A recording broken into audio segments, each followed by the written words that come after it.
अस्सलाम वालेकुम। SM news के साथ मैं हूं अहमद नदीम।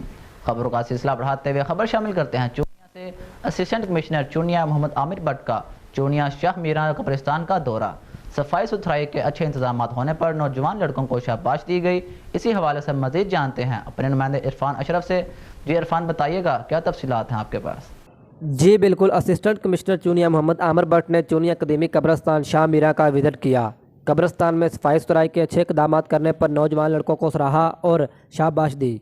इस मौका पर असिस्टेंट कमिश्नर चूनिया मोहम्मद आमिर भट्ट ने शाह मीरा कब्रिस्तान में गंदे पानी के नाले को मिट्टी डालकर अलहदा करने और कब्रिस्तान की खूबसूरती के लिए पौधे देने का ऐलान किया। असिस्टेंट कमिश्नर चूनिया का मजीद कहना था कि कब्रिस्तान की खूबसूरती के लिए हर मुमकिन कोशिश की जाएगी। इस मौका पर मरकज़ी प्रेस क्लब के बानी मोहम्मद अशरफ मोला, रज़ाक शीत प्रेस क्लब के बानी अली रज़ा राजू, कौंसलर आज़ाद अहमद भट्टी, अरशद जमाती, चौधरी खालिद जवेद कोकब और हाफिज शफीक भी मौजूद थे।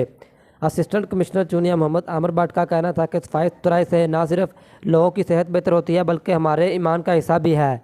जी।